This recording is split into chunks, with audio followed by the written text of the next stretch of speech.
নিশ্চয় দানশীল পুরুষ, দানশীল নারী এবং যারা আল্লাহকে কর্জে হাসানা দান করে তাদেরকে আল্লাহ তাআলা বহু গুণ বাড়িয়ে দিবেন এবং তাদের জন্য রয়েছে সম্মানজনক পুরস্কার।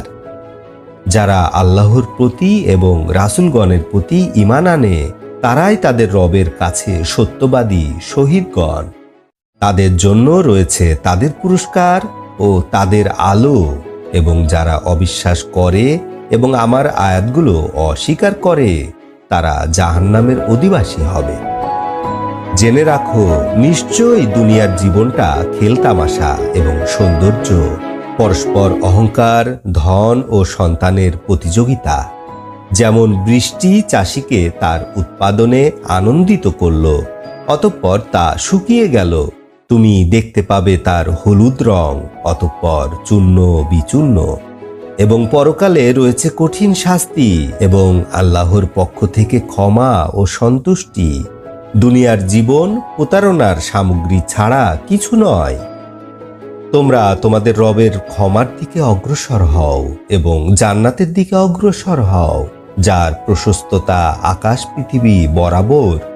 যারা আল্লাহর প্রতি, তার রাসূলের প্রতি ঈমান এনেছে তাদের জন্য তা প্রস্তুত রাখা হয়েছে। ইহা আল্লাহর অনুগ্রহ। আল্লাহ তাআলা যাকে ইচ্ছা তাকে তার অনুগ্রহ দান করেন। আল্লাহ তাআলা বড় অনুগ্রহশীল।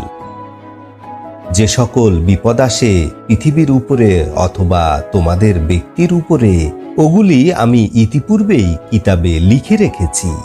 নিশ্চয় ইহা আল্লাহর উপরে অতি সহজ। ইহা এজন্য যে তোমরা হারিয়ে যাওয়া বস্তুর উপরে আফসোস না করো এবং লাভ করা বস্তুর উপরে আনন্দিত না হও, এবং আল্লাহ তাআলা বড়াইকারী অহংকারীকে ভালোবাসেন না।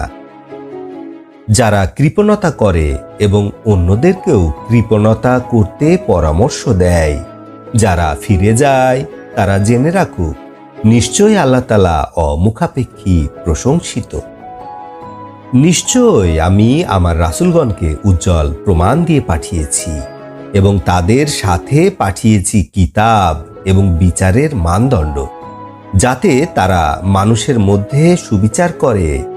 এবং আমি দান করেছি লোহা, যার মধ্যে রয়েছে প্রচণ্ড শক্তি এবং মানুষের জন্য উপকার, এবং যাতে করে আল্লাহ তাআলা জেনে নিতে পারেন কে আল্লাহকে এবং তার রাসূলকে না দেখে সাহায্য করে। নিশ্চয় আল্লাহ তাআলা শক্তিশালী, পরাক্রমশালী। এবং